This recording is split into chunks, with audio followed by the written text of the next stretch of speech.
Wa hukiya, dan dihikayatkan. Kita masuk ke hikayat, masih berkenaan dengan hikayat wanita solihah. Annahu, bahwasanya keadaan kanat telah ada, Rabi'atu bintu Ismaila, Rabi'ah binti Ismail, bukan Rabi'ah al-Adawiyah ya, namanya sama, Rabi'ah al-Adawiyah. Kalau ini Rabi'ah binti Ismail, sama, ini juga waliullah, waliyatullah, wali perempuan juga,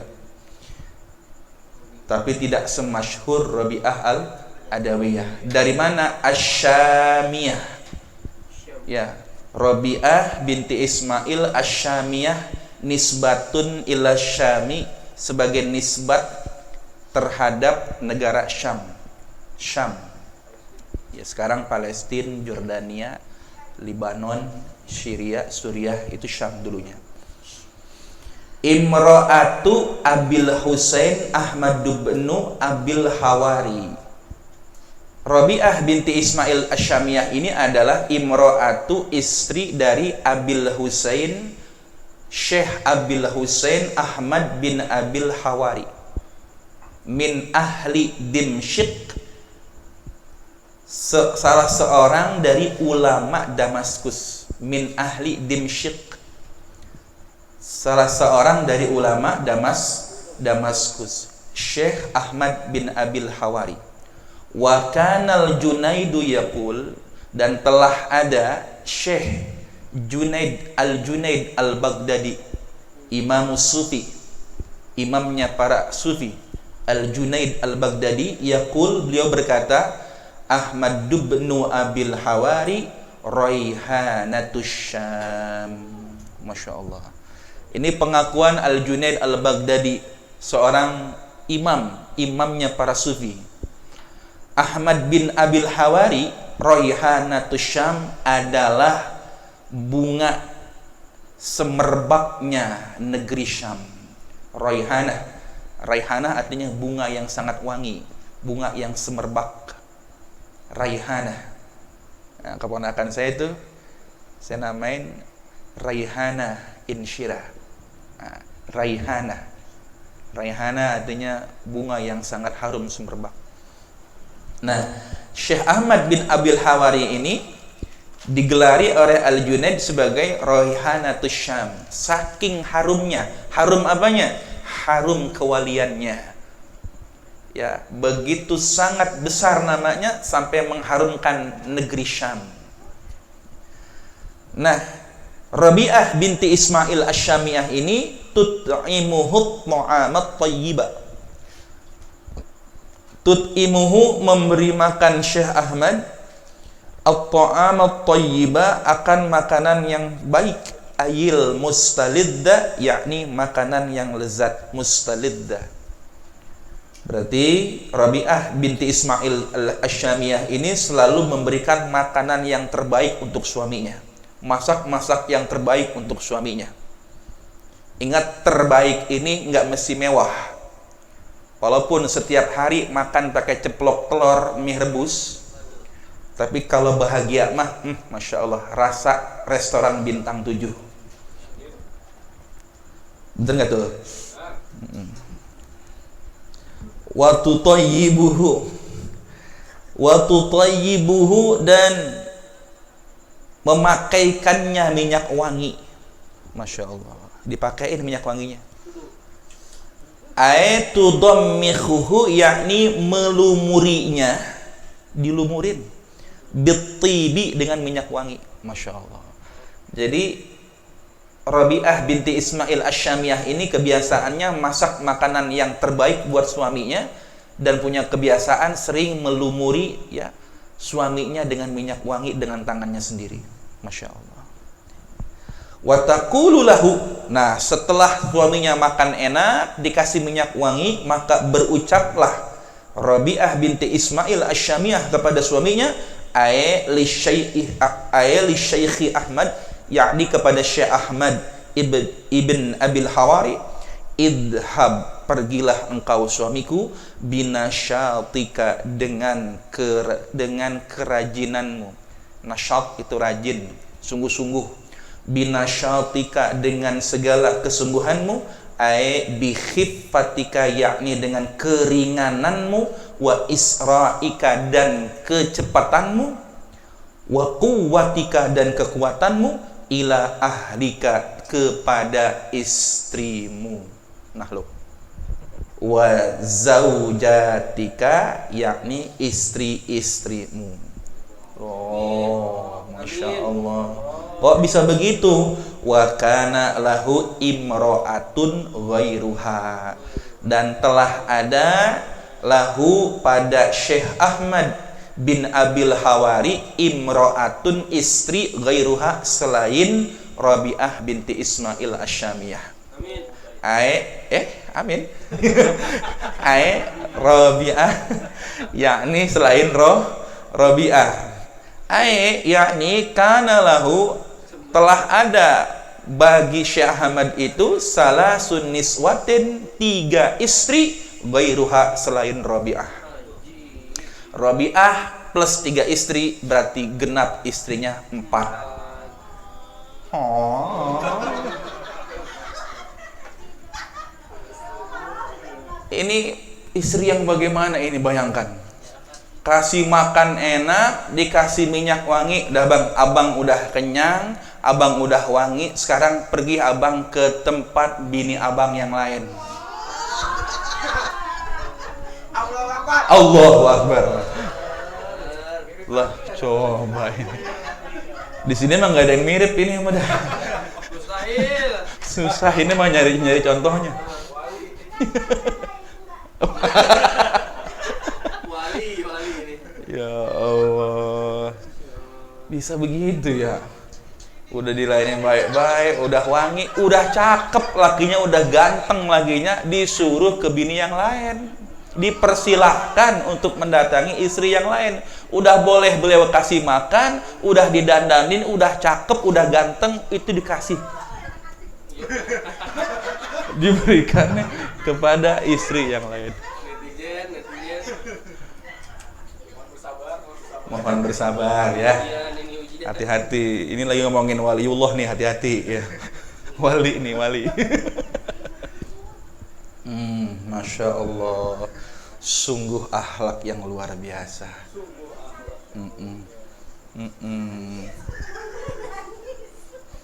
Kalau wanita sekarang tuh langsung keluar suara rosa kan. Ku menangis.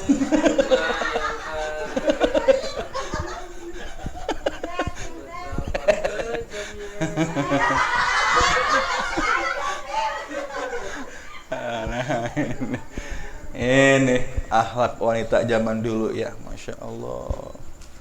Wa kanat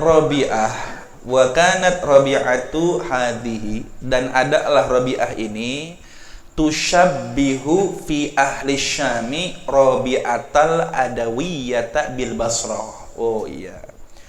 Jadi beliau ini tusyabbihu menyerupai fi ahli Syami di penduduk Syam ya. Rabi'atal Adawiyyata seperti Rabi'ah Adawiyah bil Basrah di Basrah. Jadi kalau di Basrah yang masyhur walinya Rabi'ah al-Adawiyah, kalau di Syam yang masyhur itu wali perempuannya Rabi'ah binti Ismail Asyamiyah. Rabi'ah Asyamiyah. Kalau di Baghdad di Basrah Rabi'ah al-Adawiyah. Kalau di Syam Rabi'ah Asyamiyah. Masya Allah ya. Wa kanat Rabi'atu hadhihi, dan adalah yakni Rabi'ah ini idza kana ba'da salatil isya, jikalau ada setelah salat isya. Nah ini kebiasaannya Rabi'ah nih, setelah selesai melaksanakan salat isya, Rabi'ah langsung ganti kostumnya. Tatoyyabat, dia memakai minyak wangi yang paling wangi. Istakmalat thayyibah, yakni memakai minyak wangi yang paling wangi. Setelah memakai minyak wangi, wala bisat siyabaha, lalu dia memakai pakaiannya. Pakaian yang dimaksud ini pakaian yang bagaimana? Allati lil mubasyarah, yakni pakaian yang lil mubasyarati, untuk bercumbu rayu. Kebayangkan pakaian yang bagaimana di sini? Ya. Ini satu, pakai minyak wangi. Jadi kalau mau habis sholat isya, ini mah Rabi'ah Syamiyah ya, lagi menceritakan Rabi'ah Syamiyah, tidak menciptakan Rabi'ah al kampung sawah, enggak, bukan. Ini mah menceritakan Rabi'ah Syamiyah. Kalau sudah sholat isya, pakai minyak wangi, ganti baju khusus untuk bercumbu rayu. Op. Ini bagaimana, masya Allah. Wa atas, nah udah cantik, pakaiannya udah udah bisa membangkitkan hasrat suaminya, udah wangi. Lalu wa atas ila firashihi, beliau datang ke ranjang suaminya, asy-Syaikh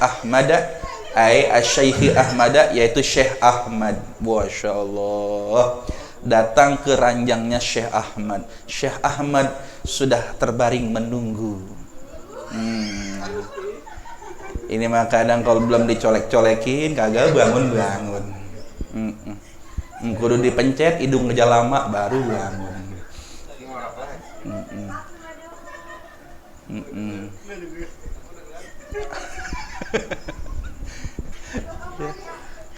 Faqalat, maka berkatalah Rabi'ah Asy-Syamiyah.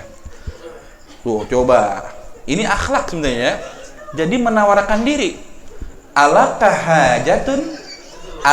hajatun, apakah engkau berhasrat kepadaku? Masya Allah. Jadi di posisi ini mah justru wanita menawarkan dirinya kepada suaminya. Ya, wanita menawarkan diri kepada laki-laki yang bukan mahram, haram hukumnya. Tetapi menawarkan diri kepada suaminya jadi ibadah. Bang.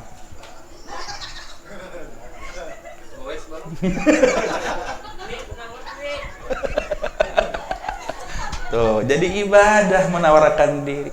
Kalau ngejablay sama laki mah jadi ibadah. Iya, ngejablay sama laki jadi ibadah. Bang, kira-kira abang mau nggak? Berani nggak, Bang? Neng udah siap nih, Bang. Mau mulai dari mana aja, oke. Ngapa sih dia ya?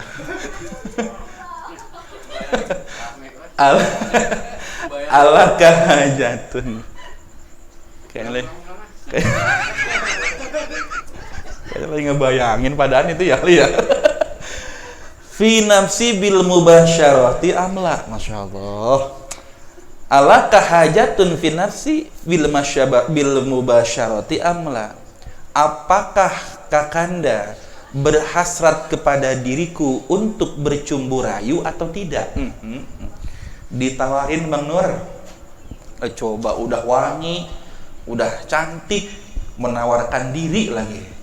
Tuh, ini akhlak wanita solihah zaman dahulu begini.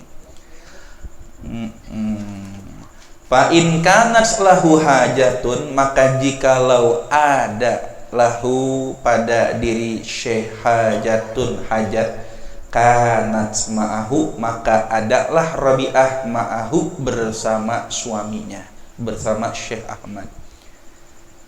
Ila ayyarda anha, sampai suami ridho terhadapnya.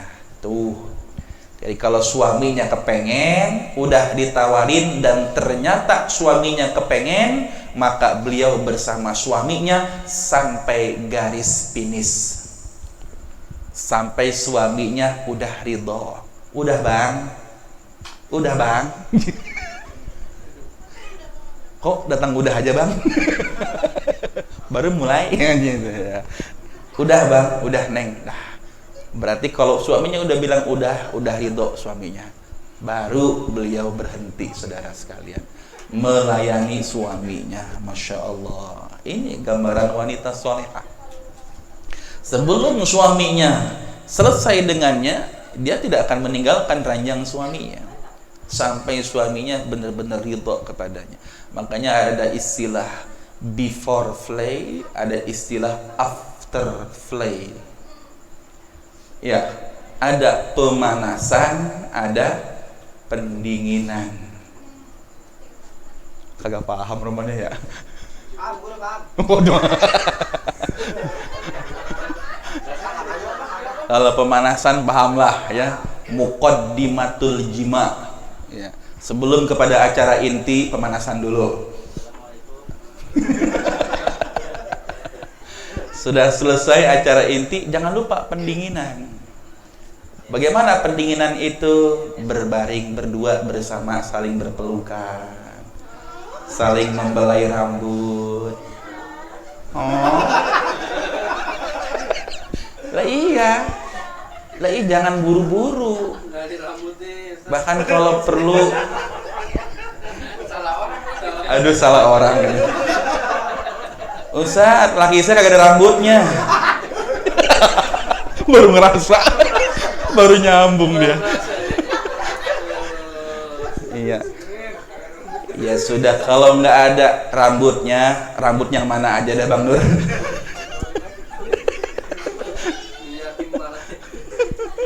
Iya, saling belai-belayan, peluk. Iya, peluk dulu, jangan langsung dilepas Bang Nur. Iya, itu pendinginan namanya. Itu saat-saat dimana puncak kebahagiaan di situ. Ya, itu namanya pendinginan.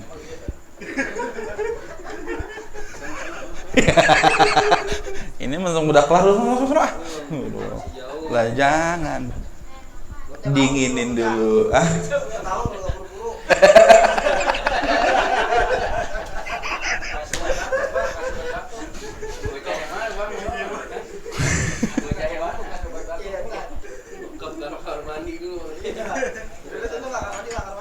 Kalau kagak buru-buru, bocah keburu bangun.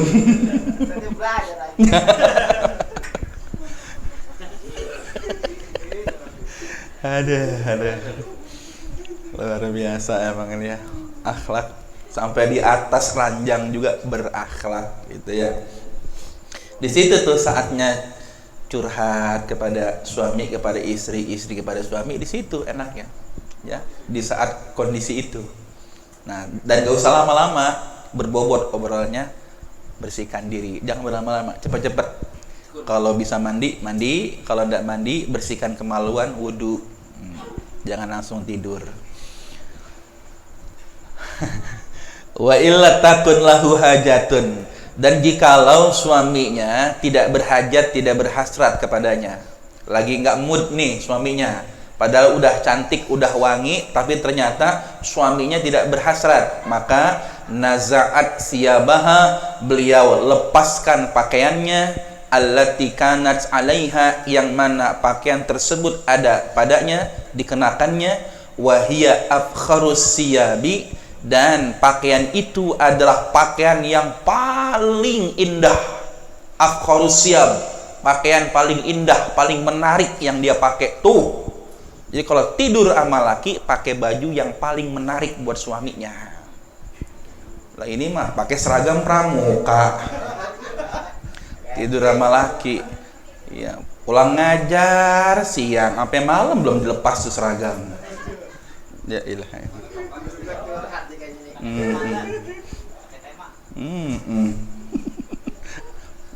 Afkharus siyab. Ada yang dari pagi sampai malam itu duaster nggak lepas-lepas. Atau bawa ikan asin, mau macam-macam ya. Kemudian setelah beliau buka pakaiannya, wala bisat siyaban akhara, dan beliau memakai pakaian yang lain, lil ibadah, untuk ibadah tuh. Jadi kalau kagak mood suaminya, beliau lanjutkan ibadahnya, wan tasobat, dan kemudian beliau berdiri, sabatat, yakni menetapkan diri, fi musallaha, di musolahnya, solahnya, di tempat salatnya Rabi'ah Asy-Syami'ah. Sampai kapan? Hatta tusbiha, sampai datang waktu subuh. Masya Allah. Tadkhula fis sabahi, yakni sampai masuk di waktu subuh. Jadi kalau suaminya tidak berhasrat, beliau ganti baju, pakai lagi pakaian ibadahnya, beribadah sampai subuh datang. Masya Allah. Jadi terlihat jelas ya. Yang bisa kita pahami di sini dilihat. Ada yang bisa dipahami nggak di sini? Beliau mendahulukan hak suaminya. Betul tidak? Padahal beliau itu gemar ibadah kepada Allah, tapi lebah sini mah beliau dahulukan dulu kewajibannya sebagai istri dan hak suaminya. Ditawarin dulu, dandan dulu, tawarin dulu, padahal beliau itu gemar ibadah. Karena beliau sadar ya, melayani, berbakti kepada suaminya adalah ibadah yang terbaik bagi seorang istri. Padahal beliau sendiri ini ahli ibadah padahal. Nah, di mana suaminya sedang tidak ingin, beliau kembali beribadah kepada Allah Subhanahu wa taala. Nah, ini ya. Jadi sepinter sehebat apapun perempuan dalam beribadah, dalam berilmu, tetap kewajiban utamanya adalah berbakti kepada suami. Ini makanya kadang malam Jumat emang bener sih baca Yasin, Waqiah, Tabarok, Ar-Rahman dibaca semua. Lakinya udah gulang-guling di kasur nungguin. Ya Bang Nur ya? Iya sih emang malam Jumat, bener. Ya baca, semua dibaca. Udah baca surat, kirain udahan. Baca Simtud Duror. Suaminya udah dari dehem, kagak ngerti juga, berubah jadi batu. Sampai pintu ditendang itu. Kagak ngerti juga perempuannya. Jangan model begitu. Ya. Layani dulu suami. Ternyata itu ibadah yang lebih baik bagi seorang istri dibanding ibadah-ibadah itu semuanya. Ya. Jadi di mana kalau suami udah ngasih kode Yasin Sadaqallahul azim. Udah. Segitu aja. Gitu Bang Nur. Kode Bang Nur. Lanjut, ini masih tentang Rabi'ah Asy-Syamiyah. Wa kanat, dan telah ada hiya beliau Rabi'atu bintu Ismail. Rabi'ah binti Ismail ini ya, da'at, mengajak Ibna Abil Hawari kepada Syekh Ahmad Ibnu Abil Hawari ila tazawwuji, untuk menikah biha dengannya. Di sini lihat ya, karena posisinya Rabi'ah Asy-Syamiyah di sini adalah janda. Jadi beliau yang mengajak Syekh Ahmad bin Abil Hawari itu untuk menikah. Berarti Syekh Ahmad ini dilamar. Maksudnya diminta, diajak untuk menikah. Sebagaimana kan dahulu Siti Khadijah meminta kepada baginda Rasul untuk menikahi beliau kan? Ini seperti begitu. Rabi'ah al-Asy-Syamiyah mengajak Syekh Ibnu Abil Hawari untuk menikah dengannya, li'annahu, karena bahwasanya asya'na, yakni karena bahwasanya keadaan, kana laha, ada pada diri Rabi'ah Rabi'ah zaujun qablahu, suami sebelumnya. Ahmadu bin Abil Hawari, yakni sebelum Syekh Ahmad bin Abil Hawari, yakni sebelum Syekh Ahmad ibnu Abil Hawari. Berarti beliau ini dulunya punya suami alias janda. Famata zaujul awwalu, maka meninggallah suami yang pertama. Anha, daripadanya Rabi'ah, yakni dari Rabi'ah, wa warasat, dan mewarisi Rabi'ah minhu, darinya az-zauji, dari suaminya, malan jazilan, harta yang sangat banyak. Jadi Rabi'ah Asy-Syamiyah ini dapat warisan harta yang sangat banyak jumlahnya dari suami pertamanya yang sudah meninggal dunia.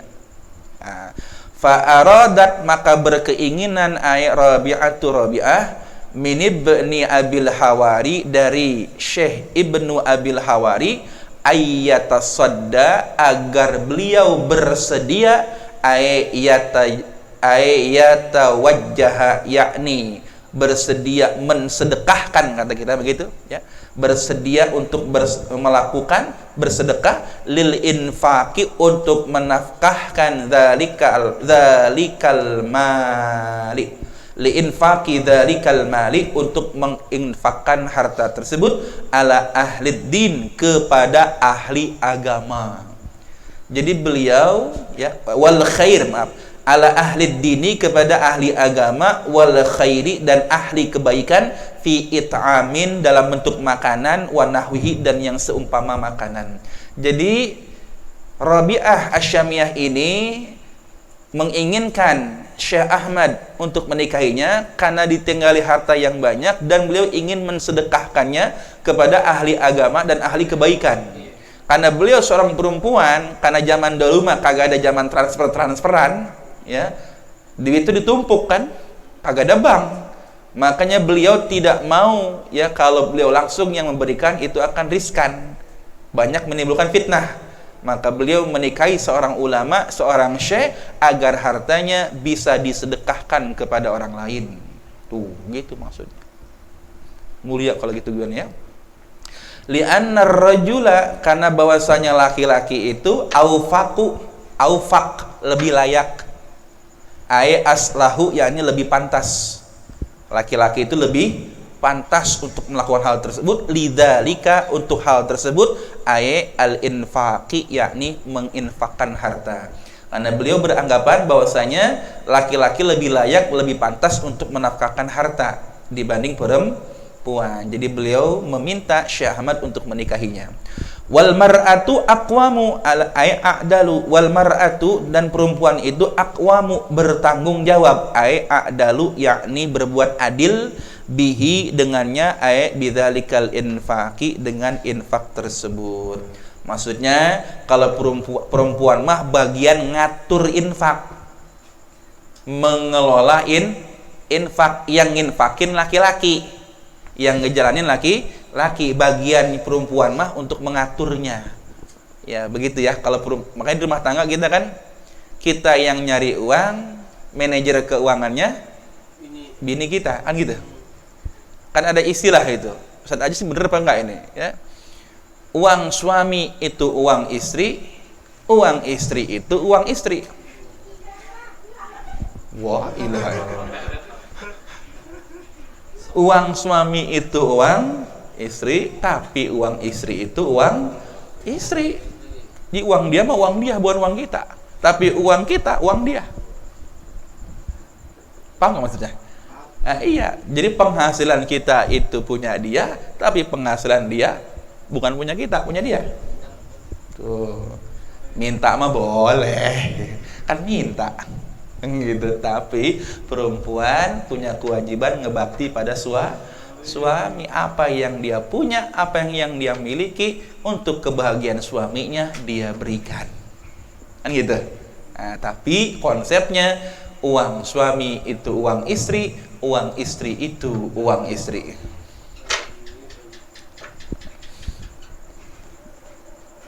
Baik, lanjut ya. Falidzalika, dan oleh karena itu, al-ghardil madhkuri, yakni dikarenakan tujuan tersebut, al-ghardil madhkur, tujuan tersebut, da'athu, maka mengajak Rabi'ah kepada Syekh Ahmad, bi ayyatazawwaja biha, untuk menikah dengannya, rahmatullahi alaihima, semoga Allah merahmati mereka berdua. Karena ini seorang wali berjumpa dengan waliyah. Dua-duanya adalah waliullah. Wa kana Ahmadu, dan adalah Syekh Ahmad itu, awalan, pada awalnya, karihat tazawwaja, tidak suka menikah. Nah, perhatikan baik-baik. Awalnya Syekh Ahmad itu karihat tazawwaja, memilih tidak menyukai menikah. Perhatikan baik-baik ya. Untuk para sufiah ini jangan ditinjau dari segi syariat. Bagaimanapun nikah itu sunnah Nabi, an nikahu sunnati, sunnah Nabi. Faman raghiba an sunnati falaisa minni. Dan barang siapa yang tidak menyukai sunnahku, maka dia bukan umatku. Orang yang tidak menyukai menikah bukan umatku, kata Nabi, sabda Nabi. Tapi di sini Syekh Ahmad bukannya tidak menyukai menikah, tapi beliau memilih untuk tidak menikah untuk menghindari mafsadat nikah. Buka kitab Ihya Ulumuddin. Ternyata bukan cuman ada fawaidun nikah, tapi ada muhlikatun nikah. Bukan hanya pernikahan itu ada faidah, tapi di sisi lain ternyata ada kerusakannya. Kerusakan yang timbulkan karena menikah. Nah, ini untuk kalangan para ahli sufi, mereka lebih memilih untuk menghindari kerusakan yang ditimbulkan dari pernikahan. Awas, catat baik-baik, bukan berarti beliau tidak suka menikah atau tidak menyukai sunnah Nabi. Awas, jangan salah. Ya, tapi beliau memilih untuk menghindari kemafsadatan, kerugian yang ditimbulkan dari menikah. Apa contohnya? Orang yang menikah otomatis sebagian waktunya akan dihabiskan untuk keluarganya. Betul? Betul tidak? Tapi mereka, orang-orang yang dekat dengan Allah ini, memilih menghabiskan waktunya untuk Allah. Jadi tidak ada porsi untuk keluarga. Paham gak maksudnya? Jadi mereka memilih menghabiskan waktunya bersama Allah. Nah, orang yang menikah memilih bersama Allah dan bersama dengan keluarganya. Toh dengan kita memperhatikan keluarga pun bagian dari ibadah. Tapi untuk orang-orang tertentu, mereka tidak mau ada waktunya yang untuk selain Allah Subhanahu wa ta'ala. Ini bukan tingkatan orang sembarangan tentunya ya, yang sudah sampai kepada hal ini, ya memilih untuk menghindari kemafsadatan menikah. Kalau model-model kita mah kayaknya justru kalau nggak menikah rusak. Bener nggak? Ya, kalau kita mah ada di golongan orang-orang yang menikah, harus menikah. Kenapa? Karena mafsadat yang ditimbulkan kalau nggak menikah lebih banyak. Liman, bagi orang yang sudah tidak mampu menjaga hawa nafsunya. Nah, ternyata pada awalnya Syekh Ahmad ini ya memilih untuk tidak menikah. Lama khatabathu, maka tatkala mengkhitbahnya Rabi'ah lamma kana fihi minal ibadah. Ya, lamma kana, tatkala ada hal tersebut fihi, di dalam nikah itu, minal ibadah, bagian daripada ibadah. Tuh lihat, menikahnya atau mengkhitbahnya Rabi'ah di sini tujuannya adalah karena landasan ibadah. Jelas kenapa? Beliau ingin ada yang mengelola hartanya untuk diinfakkan di jalan Allah, bukan sekedar nafsu, tapi ibadah. Nah, wa qala laha, maka berkatalah Syekh Ahmad kepada Rabi'ah, wallahi, demi Allah, catat, demi Allah, mali himmatun fin nisa'i, tidaklah pada diriku keinginan terhadap para wanita. Tidak ada pada diriku keinginan hasrat kepada wanita. Masya Allah. Ini imannya model bagaimana ini? Udah nggak punya hasrat lagi sama wanita. Kenapa? Li syugli bihali, dikarenakan kesibukanku dengan hal keadaanku. Keadaan beliau yang begitu sibuknya bersama Allah, beribadah, ya, sibuknya beliau dalam beribadah, sehingga membuat beliau tidak ada hasrat kepada para wanita. Nih, wallahi ma li himmatun fin nisa'i li syughli lihali, demi Allah aku tidak ada hasrat kepada para wanita, li syughli bihali, dikarenakan kesibukanku terhadap keadaanku. Keadaan apa? Ibadah. Faqalat, maka berkata Rabi'ah, inni la ashtaghillu bihali minka, sesungguhnya aku juga benar-benar sibuk dengan kondisiku, dengan keadaanku, minka, daripada dirimu. Ternyata sama. Aku juga, kata Rabi'ah, sibuk dengan keadaanku dibanding keinginanku untuk menikahimu, wahai Syekh Ahmad. Sama kondisinya, ya. Wa mali syahwatun, dan aku pun tidak memiliki syahwat, tidak memiliki keinginan kepada Syekh Ahmad. Lakin, akan tetapi, urisat malan jazilan, diwariskan kepadaku harta yang sangat banyak, min zauji, dari suamiku yang telah meninggal dunia. Fa'arodat, maka aku berkeinginan antun fiqahu, untuk menafkahkannya ala ikhwanika, kepada ikhwan-ikhwanmu, ya. Wa a'rifu bikas salihin, dan aku mengetahui terhadapmu as-salihin, orang-orang yang soleh, dan aku mengetahui bersamamu orang-orang yang soleh. Artinya rekam jejak Syekh Ahmad ini diketahui oleh Rabi'ah Asy-Syamiyah bahwa beliau ini sering bersama dengan orang-orang soleh, maka beliau berkeinginan agar hartanya ini disedekahkan kepada orang-orang soleh yang bersama dengan Syekh Ahmad ini. Itulah motivasi beliau menikah, bukan semata-mata syahwat, karena ingin ibadah, diwarisi, diamanahi harta yang banyak. Mulia sekali. Fayakunu li tariqun ilallahi ta'ala, maka adalah bagiku tariqun ilallahi ta'ala, jalan menuju Allah subhanahu wa ta'ala. Beliau berharap dengan harta yang disedekahkan ini membuka jalan untuk mendapatkan ridhonya Allah subhanahu wa ta'ala, ya. Faqala, maka berkata Syekh Ahmad, hatta asta'zina ustadi, hatta asta'zina ustadi. Kalau begitu, sebelumnya, atau gini kata kita mah, saya mau izin dulu sama ustadz saya, gitu. Saya mau izin dulu sama guru saya. Nah, Syekh Ahmad ini punya guru. Nah, beliau mau menyampaikan keadaan ini, mau minta izin kepada gurunya. Faraja'a ila Abi Sulaiman ad-Darani, maka kembalilah Syekh Ahmad kepada Al-Imam Abu Sulaiman ad-Darani. Oh, Masya Allah. Ternyata gurunya adalah Imam ad-Darani, seorang imam sufi, Abi Sulaiman ad-Darani. Qala, maka berkata Syekh Ahmad, wa kana, dan telah ada Syekh Sulaiman, Syekh Abi Sulaiman ini, yanhani, telah melarangku, aniz zauji, untuk menikah, anit tazawuji, untuk menikah. Jadi yang melarang dia menikah itu gurunya, ya. Wa yaqulu, dan beliau berkata, ma tazawwaja ahadun min ashabihi illa ta'ayyar. Tagayyar ya? Ain apa go itu? Hah? Ain apa goin? Ain. Ta'ayyara. Ain ya, bukan goin ya. Betul ya? Iya. Wa yaqulu, dan berkata, ma tazawwaja ahadun, tidaklah menikah salah seorang pun min ashabihi, dari sahabat-sahabat beliau, maksudnya yang seprofesi dengan beliau sebagai ulama, illa ta'ayyara, kecuali merugi. Kalau tagayyara berubah, kalau ta'ayyara merugi, kecuali merugi.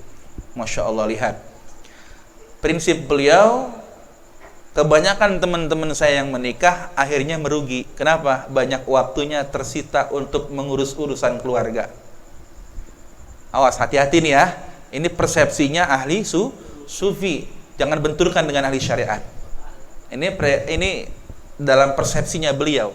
Karena saking inginnya waktunya berlama-lama dihabiskan hanya dengan Allah. Tapi ingat, kita pun menghabiskan waktu kita untuk mengurus keluarga bagian dari ibadah. Yang al-muhim dua-duanya ibadah. Hanya saja mereka ini, para ahli sufi ini, para ulama-ulama ahli al-arif billah ini, mereka hanya ingin menghabiskan waktunya dengan Allah Subhanahu wa taala. Itu. Falamma sami'a Abu Sulaiman kalamaha, maka tatkala mendengar Abu Sulaiman, al-Imam Abu Sulaiman kalamaha, akan ucapannya Rabi'ah al-Syamiyah, qala li ibni Abil Hawari, maka beliau berkata kepada Ibnu Abil Hawari, muridnya, tazawwaj. Wah, berubah nih guru. Pas tahu yang melamar, yang ngajak nikah ini adalah Rabi'ah Asy-Syamiyah, maka Al-Imam Abi Sulaiman Ad-Darani berkata kepada muridnya Syekh Ahmad ya Al-Hawari, tazawwaj biha, maka menikahlah dengannya, fa innaha waliyatun, maka sesungguhnya dia adalah seorang wali perempuan. La ya'riful wali illal wali, tidak akan mengenali seseorang kalau itu adalah seorang wali kecuali beliau sendiri juga adalah wali. Pengecualian padahal tadinya beliau menganjurkan kepada muridnya untuk tidak menikah, tapi ketika tahu siapa yang mengajak menikah adalah Rabi'ah Asy-Syamiyah, maka beliau mengatakan tazawwaj biha, menikahlah dengannya, fa innaha waliyatun. Gitu. Ini asbabnya, awalnya jumpa pertamanya Syekh Ahmad Al-Hawari dengan Rabi'ah Asy-Syamiyah. Wa akhbarun nisa'is salihati fi zamanis salaf, dan kabar-kabar para wanita salihah pada zaman salafun salih, ay al-mutaqaddimin, yakni para ulama-ulama terdahulu. Kabar kisah tentang kesolehan, tentang perilaku wanita-wanita salihah di zaman salaf, di zaman ulama mutaqaddimin. Kalau salaf berarti sampai ke abad 3 Hijriah. Ya. Rasulullah, sahabat, tabi'in dan tabi'in. 3 kurun nih. Ini disebut dengan mutaqaddimin. Disebutnya dengan ulama salaf. Nah, kabar keadaan para wanita di zaman salaf itu min amsali dzalika, dari yang semodel itu, katsiratun, sangat banyak. Jadi model kisah perempuan di zaman salaf yang model kayak begitu, katsiratun, sangat banyak. Masya Allah. Wajarlah jikalau di masa itu disebut sebagai zaman keemasan Islam, ya, sebagai zaman ya di mercusuar Islam itu, pengaplikasian ajaran Islam itu di situ semuanya. Wanitanya aja model begini, wanitanya model begini, bagaimana para laki-lakinya? Ini zaman salaf, saudara. Ya, itulah kisah tentang seorang wali, Rabi'ah bintu Ismail Asy-Syamiyah. Hukiya an ba'dihim annahu qala indana rajulun haddadun wallahu a'lam bissawab.